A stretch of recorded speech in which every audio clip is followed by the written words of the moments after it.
ପ୍ରାର୍ଥନା। ଜଣେ ସତ୍ୟାଗ୍ରହୀର ମୂଳ ଭିତ୍ତିଭୂମି ହେଉଛି ପ୍ରାର୍ଥନା। ପ୍ରାର୍ଥନା ଏବଂ ଆତ୍ମାଶକ୍ତି ଉଭୟ ପରସ୍ପର ସଂଶ୍ଳିଷ୍ଟ। ଈଶ୍ୱରଙ୍କୁ ପୂଜା ପ୍ରାର୍ଥନାରୁ ହିଁ ଆରମ୍ଭ ହୁଏ। ଏହା ବୃଦ୍ଧ ବୃଦ୍ଧାଙ୍କ କୌଣସି ଅଳସୁଆ ଚିତ୍ତ ବିନୋଦନ ନୁହେଁ। ପ୍ରାର୍ଥନା ସମ୍ପର୍କରେ ଏମିତି ଏକ ଟିପ୍ପଣୀ ରଖନ୍ତି ମୋହନଦାସ କରମଚାନ୍ଦ ଗାନ୍ଧୀ।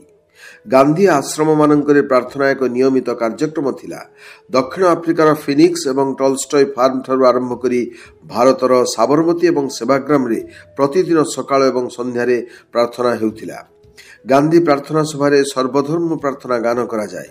ସବୁ ଧର୍ମର ପବିତ୍ର ଧର୍ମଗ୍ରନ୍ଥରେ ପ୍ରାର୍ଥନା ବୋଲାଯାଏ। ଉପନିଷଦ, ବାଇବେଲ, କୁରାନର ପବିତ୍ର ପଙ୍କ୍ତିର ସମାହାର ଥାଏ ଗାନ୍ଧୀ ପ୍ରାର୍ଥନା। ଗାନ୍ଧୀଙ୍କ ପ୍ରିୟ ଭଜନ ଥିଲା ମଧ୍ୟଯୁଗୀୟ ଗୁଜରାଟୀ ସନ୍ଥ କବି ନରସିଂହ ମେହେଟ୍ଟାଙ୍କର ବୈଷ୍ଣବ ଜନତ। ରାମଧୁନ ମନରେ ତନ୍ମୟତା ଆଣିଥାଏ। ଲିଡ୍ କାଇଣ୍ଡଲି ଲାଇଟ୍ ବୋଲା ହେଲା ବେଳେ ଗାନ୍ଧୀ ଭାବ ବିହ୍ୱଳିତ ହୋଇଯାନ୍ତି।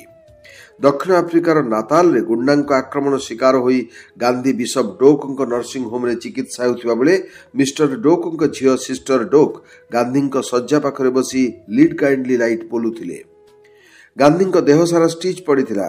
ଗାନ୍ଧୀ ଯନ୍ତ୍ରଣାରେ ଛଟପଟ ହେଉଥିଲେ। ମିସେସ୍ ଡୋକ୍ ପାଖରେ ବସି ଗାନ୍ଧୀଙ୍କୁ ସାନ୍ତ୍ୱନା ଦେଉଥିଲେ ଏବଂ ସିଷ୍ଟର ଡୋକ୍ ଲିଡ୍ କାଇଣ୍ଡଲି ଲାଇଟ୍ ତାଙ୍କର ସୁଲଳିତ କଣ୍ଠରେ ଗାନ କରୁଥିଲେ। ଦେହର ଯନ୍ତ୍ରଣା ଉପଶମ ହୋଇଯାଉଥିଲା ଗାନ୍ଧୀଙ୍କର। ଗାନ୍ଧୀ ପ୍ରଥମେ ଏକ ଇଂରାଜୀ ପ୍ରାର୍ଥନା ଶୁଣିଥିଲେ ମିଷ୍ଟର ଡୋକଙ୍କ ଘରେ। ଇଂରାଜୀ ପ୍ରାର୍ଥନା ଶୁଣିବାର ଅନ୍ୟ ଏକ ଘଟଣା C.F. ଆଣ୍ଡ୍ରୁଜ ତାଙ୍କ Mahatma Gandhi life and ideas ପୁସ୍ତକରେ ବି ଉଲ୍ଲେଖ କରନ୍ତି। ଦିଲ୍ଲୀରେ ଗାନ୍ଧୀଙ୍କର 21 ଦିନିଆ ଅନଶନର ଶେଷ ସପ୍ତାହ। ଗାନ୍ଧୀଜୀ ଶୋଇ ରହିଥାନ୍ତି। ମୁଁ ସେଣ୍ଟ ଜେମ୍ସ ଚର୍ଚ୍ଚରୁ ପ୍ରାର୍ଥନା ଶେଷ କରି ଗାନ୍ଧୀଙ୍କ ପାଖରେ ପହଞ୍ଚିଲି।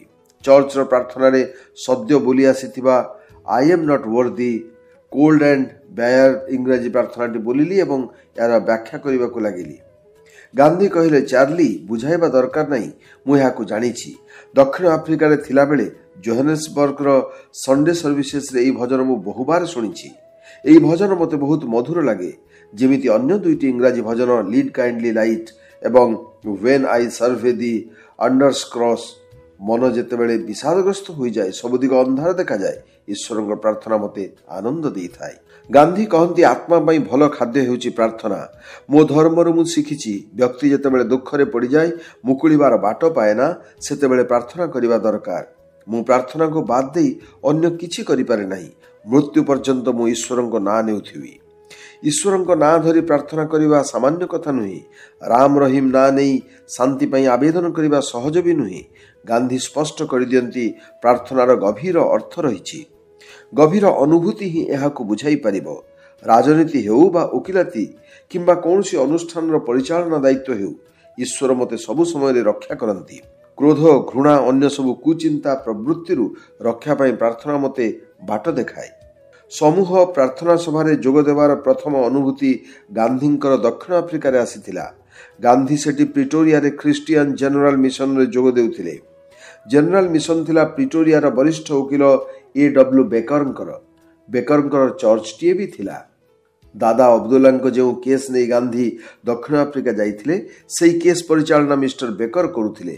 ବେକରଙ୍କ ନିର୍ଦ୍ଦେଶରେ ମିଶନର ଅନ୍ୟ ସଭ୍ୟ ମିସ୍ ହ୍ୟାରିସ୍, ମିସ୍ ଗେବ୍ ଏବଂ ମିଷ୍ଟର କ୍ୱାକର ଗାନ୍ଧୀଙ୍କୁ ସମୂହ ପ୍ରାର୍ଥନା ସଭାକୁ ନେଇଯାଉଥିଲେ ଏବଂ ଗାନ୍ଧୀଙ୍କ ସହ ପ୍ରାର୍ଥନା କରୁଥିଲେ।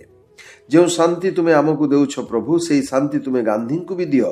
ଆମକୁ ପାପମୁକ୍ତ କରିଛ, ଗାନ୍ଧୀଙ୍କୁ ବି ପାପମୁକ୍ତ କର। ଖ୍ରୀଷ୍ଟିଆନ ଧର୍ମର ଅନେକ ବହି ସେଠି ଗାନ୍ଧୀ ପଢ଼ିଥିଲେ। ଧର୍ମ ପରିବର୍ତ୍ତନର ଆଶାରେ ହିଁ ମିଷ୍ଟର କ୍ୱାକର ଗାନ୍ଧୀଙ୍କୁ ଏହି ସବୁ ବହି ଦେଇଥିଲେ। ଗାନ୍ଧୀ କିନ୍ତୁ ଜେନେରାଲ ମିଶନର ସଭ୍ୟଙ୍କ ସହ ଚର୍ଚ୍ଚରେ ପ୍ରାର୍ଥନାରେ ସନ୍ତୁଷ୍ଟ ହୋଇପାରୁନଥିଲେ। ବାନ୍ଧି ରଖିବାର ସୂକ୍ଷ୍ମ ସ୍ପିରିଟଟିଏ ସେଠାରେ ଅଭାବ ଥିଲା। ମୁଁ ସେତେବେଳେ ଈଶ୍ୱରଙ୍କ ପ୍ରାର୍ଥନାକୁ ଅବିଶ୍ୱାସ କରିଥିଲି। ଆଜି କିନ୍ତୁ ସେ ଚିନ୍ତାରେ ମୋର ସମ୍ପୂର୍ଣ୍ଣ ପରିବର୍ତ୍ତନ ଆସିଛି। ଭାବୁଛି ଦେହ ପାଇଁ ଖାଦ୍ୟ ଯେପରି ଅପରିହାର୍ଯ୍ୟ, ଆତ୍ମା ପାଇଁ ପ୍ରାର୍ଥନା ବି ସେମିତି ଅପରିହାର୍ଯ୍ୟ। କିଛି ଖାଦ୍ୟ ନ ଖାଇ ଏବଂ ଉପବାସ ରହି ଦେହକୁ ବଞ୍ଚେଇ ରଖିହେବ, ଅଥଚ ପ୍ରାର୍ଥନା ବିନା ଆତ୍ମାକୁ ଧରି ରଖିବା ଅସମ୍ଭବ। ପ୍ରତିଦିନର ପ୍ରାର୍ଥନା ହିଁ ପ୍ରତିଦିନର ନୂଆ ଭାବନା ଆଣେ। ପ୍ରାର୍ଥନାରେ କ'ଣ ପ୍ରକୃତରେ କିଛି ଶକ୍ତି ଥାଏ? ଏହାର ଚରିତ୍ର ଏବଂ ସ୍ୱରୂପ ବାସ୍ତବରେ କ'ଣ? ଏମିତି ପ୍ରଶ୍ନ ନେଇ ଗାନ୍ଧୀ ସ୍ପଷ୍ଟ କରିଦିଅନ୍ତି, ସମସ୍ତ ପୁରୁଣା ଅଦରକାରୀ ଅଭ୍ୟାସ ଏବଂ ଭୀରୁତାର ଦୂର ପାଇଁ ପ୍ରାର୍ଥନା ହିଁ ଏକ ଶକ୍ତିଶାଳୀ ମାଧ୍ୟମ। ପ୍ରାର୍ଥନା କିନ୍ତୁ ଅନ୍ଧବିଶ୍ୱାସ ନୁହେଁ। ଜୀବନଚର୍ଯ୍ୟାର ଏକ ଅଭିନ୍ନ ଅଙ୍ଗ ହେଉଛି ପ୍ରାର୍ଥନା, ପୂଜାର୍ଚ୍ଚନା। ଠିକ୍ ଯେମିତି ଖାଇବା, ଶୋଇବା ଜୀବନଚର୍ଯ୍ୟାର ଗୋଟିଏ ଗୋଟିଏ ଉପାଦାନ। ହୃଦୟର ପବିତ୍ରତା ଆଣିବାରେ ପ୍ରାର୍ଥନା ସାହାଯ୍ୟ କରେ। ହୃଦୟରୁ ଯେତେବେଳେ କରୁଣା, ଦୟା, ପ୍ରେମ ଶୂନ୍ୟ ହୋଇଯାଏ, ପ୍ରାର୍ଥନାରେ ତାହା ପୁଣି ପୂର୍ଣ୍ଣ ହୋଇଯାଏ। ଈଶ୍ୱରଙ୍କ ଚିନ୍ତା ବିନା ପ୍ରାର୍ଥନା ସମ୍ଭବ ନୁହେଁ। ଶୁଆ ପରି ଘୋଷା ପ୍ରାର୍ଥନା କରିଦେଲେ ଆତ୍ମାର ପବିତ୍ରକରଣ ହୁଏନି। ଧର୍ମ ଓ ପ୍ରାର୍ଥନାର ସମ୍ପର୍କ ନେଇ ଗାନ୍ଧିଜୀ କହନ୍ତି, ଧର୍ମ ବିନା କୌଣସି ମଣିଷର ଜୀବନ ଧାରଣ ଅସମ୍ଭବ। ସେ ଆସ୍ତିକ ହୁଅନ୍ତୁ ବା ନାସ୍ତିକ, ନାସ୍ତିକର ବି ଧର୍ମ ଥାଏ। ନାସ୍ତିକଙ୍କୁ ପଚାରିଲେ ସେ ଉତ୍ତର ଦିଅନ୍ତି, ସେ ସତ୍ୟ ହିଁ କହୁଛନ୍ତି। ଅନ୍ତରାତ୍ମାର ଯାହା ହୃଦବୋଧ ହୁଏ ତାକୁ ହିଁ କହନ୍ତି। ଏଇଟା ହିଁ ଈଶ୍ୱର। ଥିଓଲୋଜିଷ୍ଟ ମାଡାମ ବ୍ଲାଭେଟ୍ସ୍କିଙ୍କ ଭାଷାରେ ନିଜ ଭିତରେ ହିଁ ଈଶ୍ୱର ଥାନ୍ତି। ଠିକ୍ ସେମିତି ପ୍ରାର୍ଥନା ହିଁ ବ୍ୟକ୍ତିଗତ ଶାନ୍ତି ଏବଂ ବିଶ୍ୱ ଶାନ୍ତି ପାଇଁ ଦରକାର ଅଛି। ଅହଙ୍କାରୀ ଲୋକଟିଏର ପ୍ରାର୍ଥନାକୁ କିନ୍ତୁ ଈଶ୍ୱର କେବେ ଉତ୍ତର ଦିଅନ୍ତି ନାହିଁ। ତର୍କ କିମ୍ବା ମୂଲଚାଲ ଥିବା ପ୍ରାର୍ଥନା ଈଶ୍ୱରଙ୍କ ପାଇଁ ଅର୍ଥହୀନ। ଈଶ୍ୱର ଚାହାନ୍ତି ପ୍ରାର୍ଥନା ସମର୍ପଣ ଭାବ ନେଇ ହେବା ଦରକାର। ଯେଉଁଠି ସନ୍ଦେହ ଥାଏ, ଭୟ ଥାଏ, ସେ ପ୍ରାର୍ଥନାର ଶକ୍ତି କିଛି ନଥାଏ। କିନ୍ତୁ ଏହା ସତ, ମାନବ ସେବାରେ ବ୍ରତୀ ଥିବା ବ୍ୟକ୍ତି ହୃଦୟର ସହ ଯେଉଁ ପ୍ରାର୍ଥନା କରେ ସେଥିରେ ଈଶ୍ୱରଙ୍କ ସନ୍ତୋଷ ଥାଏ। ଗାନ୍ଧୀଙ୍କୁ ଏ ପ୍ରଶ୍ନ ବି କରାଯାଏ, ଆପଣ ମୌନ ବ୍ରତ କରନ୍ତି, ପ୍ରାର୍ଥନା ବି କରନ୍ତି, ଏ ଦୁହିଁଙ୍କ ଭିତରେ କିଛି ସମ୍ପର୍କ ରହିଛି କି? ଉତ୍ତର ଥିଲା, ସତ୍ୟ ଓ ଅହିଂସାର ଅନୁସନ୍ଧାନକାରୀମାନେ ଚୁପଚାପ ରହିବା ଦରକାର, ମୌନତାକୁ ଆପଣେଇ ନେବା ଦରକାର। ମୌନତା ପ୍ରାର୍ଥନାକୁ ଅସ୍ୱୀକାର କରେ ନାହିଁ। ମୌନତା କଥା କହିଲା ବେଳେ ଗାନ୍ଧିଜୀ ଦକ୍ଷିଣ ଆଫ୍ରିକାର ଟ୍ରେପିଷ୍ଟ ମଠର ଉଦାହରଣ ଦିଅନ୍ତି। ଦକ୍ଷିଣ ଆଫ୍ରିକାରେ ନାତାଲରେ ରହିବା ବେଳେ ଗାନ୍ଧିଜୀ ଟ୍ରେପିଷ୍ଟ ମଠ ବୁଲି ଯାଇଥିଲେ। ମଠରେ ସନ୍ନ୍ୟାସୀ, ସନ୍ନ୍ୟାସିନୀ ଏବଂ ପିଲାମାନେ ରହୁଥିଲେ। ଅନ୍ତେବାସୀଙ୍କ ପାଇଁ ଧର୍ମର କଟକଣା ନଥିଲା। ଯେକୌଣସି ଧର୍ମର ଲୋକେ ଟ୍ରେପିଷ୍ଟ ମଠରେ ରହିବାର ସୁଯୋଗ ଥିଲା। ଗାନ୍ଧୀ ଦେଖିଲେ ମଠରେ ବେଶ ନୀରବତା ଅଛି, କେଉଁଠି ଶବ୍ଦ ବି ନାହିଁ। ସମସ୍ତେ କାର୍ଯ୍ୟରତ କିନ୍ତୁ ଥିଲେ, କୋଳାହଳ ମୋଟେ ନଥିଲା। ଗାନ୍ଧିଜୀ ମଠର ଅଧିକାରୀଙ୍କୁ ପ୍ରଶ୍ନ କଲେ, ଏତେ ନୀରବତା କାହିଁକି? ସମସ୍ତେ ଚୁପଚାପ କାହିଁକି?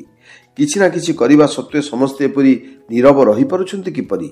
ଟ୍ରେପିଷ୍ଟ ମଠରେ କାଠ କାମ, ଚମଡ଼ା କାମ ଏବଂ ବିଭିନ୍ନ ଘରୋଇ ଶିଳ୍ପ ପଦାର୍ଥ ତିଆରି ହେଉଥିଲା। ଟ୍ରେପିଷ୍ଟ ମଠର ଫାଦର ଉତ୍ତର ଦେଲେ, ଏହି ନୀରବତାର ଅର୍ଥ ଏଠି ସ୍ପଷ୍ଟ। ସମସ୍ତେ ଏଠି ଜାଣି ଜାଣି ମୌନତା ଅବଲମ୍ବନ କରନ୍ତି। ମଣିଷମାନେ ସାଧାରଣତଃ ଦୁର୍ବଳ ପ୍ରାଣୀ। ଆମେ କ'ଣ କରୁଛୁ ଅଧିକାଂଶ ସମୟରେ ଆମେ ଜାଣିପାରୁନା। ଆମ ଭିତରେ ଥିବା ଛୋଟ ସ୍ୱରଟିଏ ଆମକୁ ସବୁବେଳେ କିଛି ନା କିଛି କହି ପ୍ରେରଣା ଦେଉଥାଏ। ଯଦି ଆମେ ସବୁବେଳେ କିଛି କଥା ହେଉଥିବା, ଗପୁଥିବା ଏବଂ ମୋଟେ ନୀରବ ରହୁନଥିବା, ଅନ୍ତଃସ୍ୱର ଜାଣିବା ସମ୍ଭବ ହୋଇନଥାଏ। ବାସ୍ତବରେ ଏହା ଜାଣି ବି ହୁଏ ନାହିଁ। ଅନ୍ତଃସ୍ୱରର ମୂଲ୍ୟବାନ ନିର୍ଦ୍ଦେଶ ଏବଂ ଶିକ୍ଷାକୁ ଆମେ ବୁଝିପାରୁନା। ଏ ହେଉଛି ନୀରବତାର ରହସ୍ୟ। ଗାନ୍ଧୀ ନୀରବତାର ଉପାଦେୟତା ସମ୍ପର୍କରେ କହିଲା ବେଳେ ଟ୍ରେପିଷ୍ଟ ଫାଦରଙ୍କର କଥା ସହ ଆଉ କିଛି ଯୋଡ଼ି ଦିଅନ୍ତି। କହନ୍ତି, ଜଣଙ୍କର ଜିହ୍ୱା କାଟିଦେଲେ, ତାକୁ ବାକ୍ୟ ଶୂନ୍ୟ କରିଦେଲେ, ଏହା ନୀରବତା ନୁହେଁ, ମୌନତା ନୁହେଁ। ଜଣକୁ ନୀରବ କୁହାଯିବ ଯିଏ କଥା କହିବାର ଅଧିକାର ଥାଇ ମଧ୍ୟ ଅପ୍ରାସଙ୍ଗିକ କଥା କୁହେ ନାହିଁ। ଗାନ୍ଧୀ ନିଜ ସମ୍ପର୍କରେ କହନ୍ତି, ସେ ମୌନବ୍ରତ ଦୁଇଟା କାରଣ ପାଇଁ ହିଁ କରିଥାନ୍ତି। ପ୍ରଥମଟି ହେଉଛି ଭିତରର ଚାପମୁକ୍ତ ହେବା ଏବଂ ଦ୍ୱିତୀୟଟି ହେଉଛି ନିଜ ଲେଖା ପାଇଁ ସମୟ ପାଇବା। ଜୀବନରେ ପ୍ରାର୍ଥନାର ଜଣେ ଭଲ ପ୍ରୟୋଗକର୍ତ୍ତା ଥିଲେ ଗାନ୍ଧିଜୀ। ଭଲ କାମ ପାଇଁ ଗଲାବେଳେ କେବେ ପରାଜୟକୁ ଗ୍ରହଣ କରନି ଏବଂ ନିଜକୁ ନିଜେ କୁହ, ମୁଁ ଏଣିକି ପବିତ୍ର ହେବି। ଜୀବନ ହିଁ ଏକ ନିରନ୍ତର ପ୍ରାର୍ଥନା।